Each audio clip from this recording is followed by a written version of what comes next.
अस्सलामुअलैकुम। कैसे हैं सब लोग? ठीक हैं, होप सो सब ठीक होंगे और सबकी प्रिपरेशन बहुत अच्छी चल रही होगी। अच्छा, आज जो हमारे पास लेक्चर है एनाटमी का, दैट इज़ ऑल अबाउट, हम डिस्कस करेंगे सेल के बारे में, टिश्यूज़ के बारे में और मेम्ब्रेन्स के बारे में। तो टॉपिक जो है हमारे पास वो है सेल, टिश्यूज़ एंड मेम्ब्रेन। ठीक है, डाउ का लेक्चर है ये। इसके ऑब्जेक्टिव्स क्या हैं?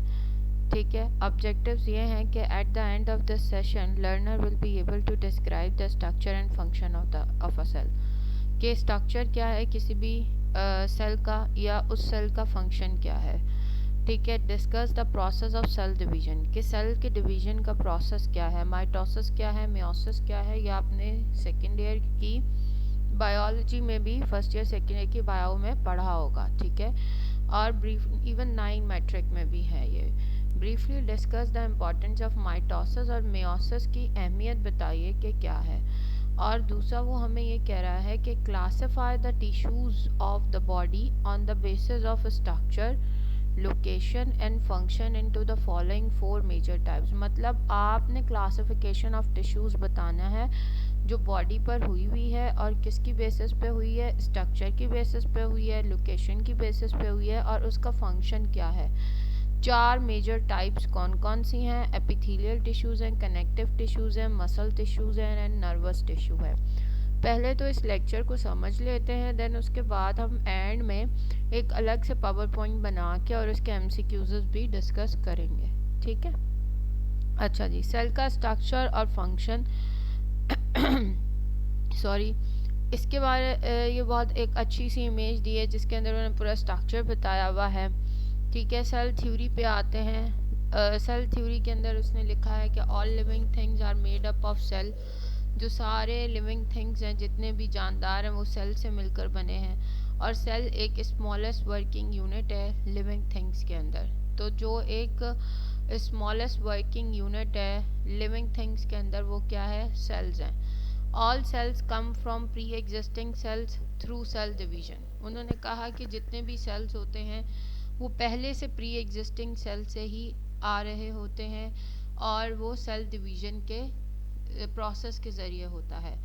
तो उसने कहा कि डेफिनेशन ऑफ सेल क्या है नेक्स्ट स्लाइड में।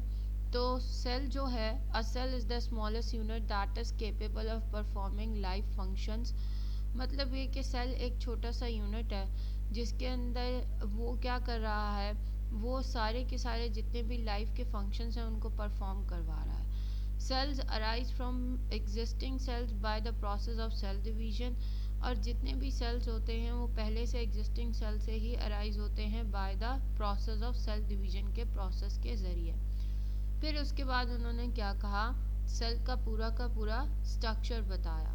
ठीक है, उन्होंने कहा कि कोई भी अगर सेल है तो उसके अंदर माइटोकॉन्ड्रिया भी मिलेगा, आपको रफ एंडोप्लाज्मिक रेटिक्यूलम भी मिलेगा, सेल की मेम्ब्रेन भी मिलेगी, साइटोप्लाज्म होगा, न्यूक्लियस होगा, क्रोमैटिन होगा, राइबोसोम्स होंगे।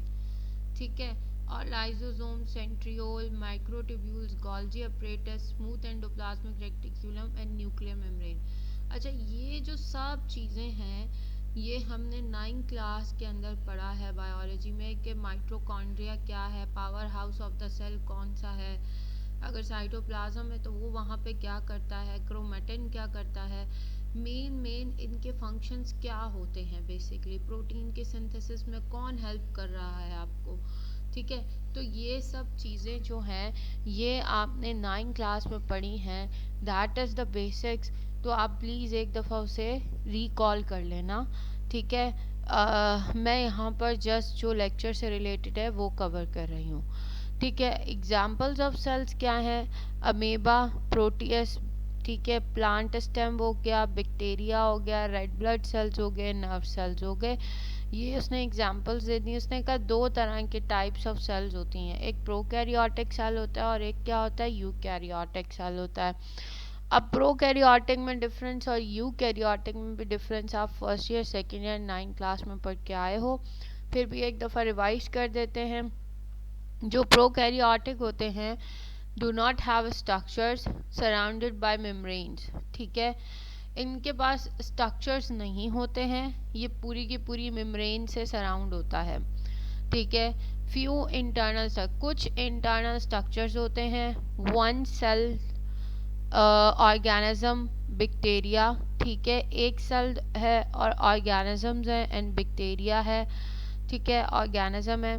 यूकैरियोटिक कंटेन क्या करता है, ऑर्गेनेलीज देता है जो कि मेम्ब्रेन से क्या होती हैं, सराउंडेड होती है बाय द मेम्ब्रेन्स, और मोस्ट लिविंग ऑर्गेनिज्म। तो आपके पास जो प्रोकैरियोटिक है उसके अंदर वो मेम्ब्रेन से तो सराउंडेड है और फ्यू इंटरनल स्ट्रक्चर्स देता है, लेकिन ज़्यादातर स्ट्रक्चर्स नहीं होते हैं, वन सेल्ड ऑर्गेनिज्म होता है। और बैक्टीरिया फॉर एग्जांपल, जैसे यूकैरियोटिक है वो ऑर्गेनेलीज भी देगा, सराउंड होगा मेम्ब्रेन से, और मोस्ट लिविंग ऑर्गेनिजम्स के अंदर यूकैरियोटिक होता है, जैसे प्लांट और एनिमल हो गया, ठीक है।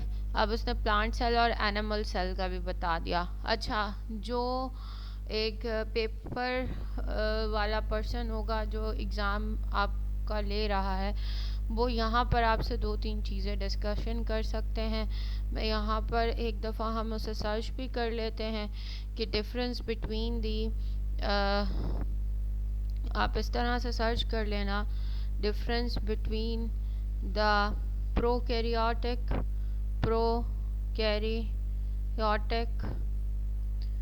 एंड यूकैरियोटिक, ठीक है, सेल, राइट। तो आपके पास यहाँ पर प्रोकैरियोट्स और यूकैरियोट सेल में आ जाएगा। जब इमेजेस पे जाओगे तो यहाँ पर बहुत सारे डिफरेंसेस आपको मिल जाएंगे। आप एक दफ़ा एक बेसिक डिफरेंस पढ़ लो, ठीक है। फॉर एग्जांपल मैंने इस इमेज पे क्लिक किया, राइट, और ये पूरी एक इमेज जो है ये डिफाइन कर रही है, राइट। अब हम इसको ज़रा सेव करके मैं इसको थोड़ा सा एनलार्ज करके देख लेती हूँ, राइट। तो ये सारी की सारी इमेज की एक्सप्लेनेशन भी है और सब चीज़ भी है।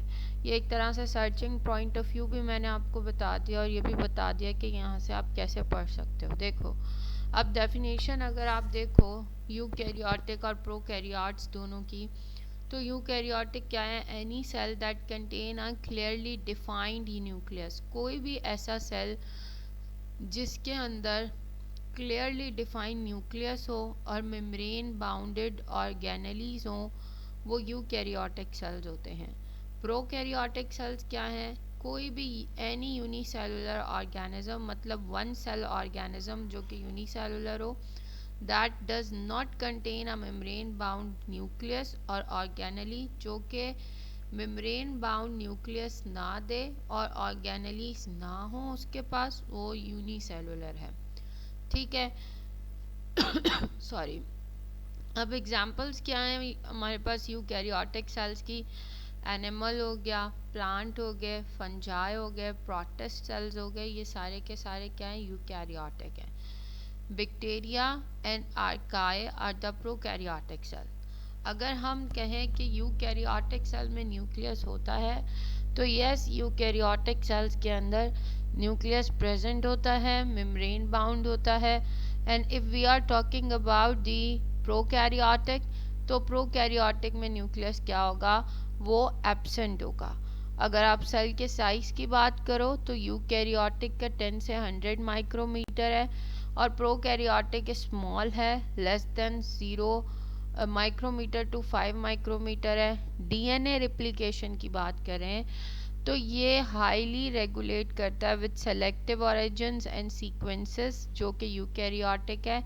बट जो प्रोकैरियोटिक है, they can be replicate entire genome at once. Organism type eukaryotic में क्या है, मल्टी सेलुलर है, बहुत सारे सेल्स पे कंसिस्ट करता है। और जो प्रोकैरियोटिक है वो यूनिसेलुलर है, क्रोमोसोम्स एक से ज़्यादा होंगे और यहाँ पर वन लॉन्ग सिंगल लूप होगा डीएनए और प्लाज्माइड का। राइबोसोम्स की बात करो तो लार्ज होंगे यूकैरियोटिक में, प्रो में क्या होगा, स्मॉल होगा। और अगर आप ग्रोथ और इन सब फैक्टर्स की बात करते हो या ऑर्गेनेलीज की बात करते हैं या सेल वॉल की फॉर एग्जांपल, तो प्लांट और फंजाई में प्रेजेंट है सिंपल यूकैरियोट में, और प्रोकैरियोट में प्रेजेंट है लेकिन वो कॉम्प्लेक्स है, ठीक है। प्लाज्मा मेम्ब्रेन दोनों में प्रेजेंट है, साइटोप्लाज्म दोनों में प्रेजेंट